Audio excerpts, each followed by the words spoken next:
नमस्कार। चंद्रकांत भी भट्ट, अमेरिका से।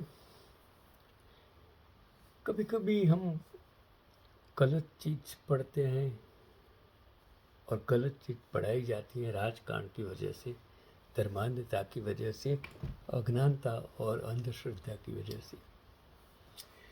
लेकिन अब जब आप अंदर जाकर सच्चाई जानेंगे तो आपको लगेगा कि हमने कुछ गलत देखा, समझा, सुना। नेताजी सुभाष चंद्र ने लिखा था कि ब्रिटिश के आने के पहले भारत में मुगलों के राज के दौरान पूरा निज़ाम हिंदू और मुसलमान मिलकर एक साथ चलाते थे। मुगलों के राज में हिंदुओं को बड़े ओहदे दिए गए थे। Source an Indian pilgrim, Subhash Chandra Bose की किताब। नेताजी अपनी आत्मकथा एन इंडियन पिलग्रिम में लिखते हैं कि उनके पूर्वज बंगाल के मुगल सुल्तानों के दरबार में बड़े ओहदेदार रहे। उनके पूर्वज पुरंदर खान, जिनका असली नाम गोपीनाथ बोस था, सुल्तान अलाउद्दीन हुसैन शाह के वजीर और नौसेना प्रमुख थे। खान की उपाधि खिताब उन्हें मुगल सुल्तान ने दी थी और खान की उपाधि सिर्फ सुल्तान के खास लोगों को मिलती थी, जैसे अमीन। पटेल में भी है, ब्राह्मण में है, सब जगह है। वो उपाधि ब्रिटिशरों ने दी हुई है। लेकिन हम अमीन जब शब्द बोलते हैं तो हम गलत समझ लेते हैं। जैसे भट्ट, जो उस युद्ध में बुद्धिशाली योद्धे थे, जो युद्ध का आयोजन संभालते थे, वो बुद्धिशाली हुद्दे वाले इंसान को भट्ट कहा जाता था। मेरी अटक भट्ट हो गई। मैं भी बुद्धिशाली हूँ, आप मानो या न मानो। तो नेताजी सुभाष चंद्र के पूर्वज पुरंदर खान के 5 बेटे थे। केशव खान, नीलांबरी खान, श्रीनिवास खान, नरहरि खान और हरिहर खान। इन 5 में मुगल एडमिनिस्ट्रेशन में अपनी खास पहचान बनाई थी।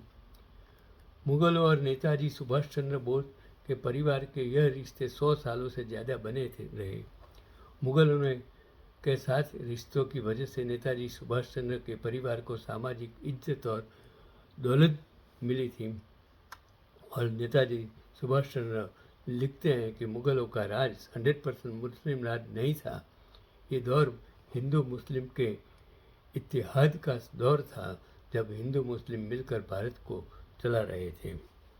नेताजी की माता प्रभावती देवी एक बंगाली रसूलदार दोस्तों परिवार से थी और उनके एक पूर्वज टेकारी दोस्तों सुल्तान सिकंदर शाह और सुल्तान गयासुद्दीन आजम शाह के करीबी रहे। और मुगलों ने दोस्तों परिवार को चौधरी का खिताब दिया था और चौधरी का मतलब 4 गांवों का जमींदारी होती थी। मुगलों ने नेताजी सुभाष चंद्र की माताजी के परिवार को 150 एकड़ जमीन दी थी। जैसे मुझे पता है, मौड़ी गांव में हमेरे जो ज्ञातिजन हैं 400 साल पहले, उनको भी ज़मीन दी गई थी और वहाँ वो बस गए थे। ऐसा मैंने लेख पढ़ा था। ताम्रपत्र जो था मेरे पास मिला था, मुझे मदन लाल भट्ट के पास था। सिर्फ नेताजी सुभाष चंद्र ही नहीं, बल्कि नेहरू परिवार और भारत के दूसरे बड़े परिवारों और मुगलों का रिश्ता भारत के इतिहास और विकास का अहम हिस्सा है।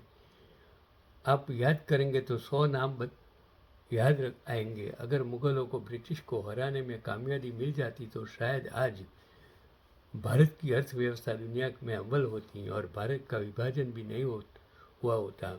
जिसे भी इन बातों को प्रमाणित करना हो, वो नेताजी सुभाष चंद्र की किताब खरीद कर लाइब्रेरी से लाकर पढ़ ले। किताब की कीमत 200 रुपया है।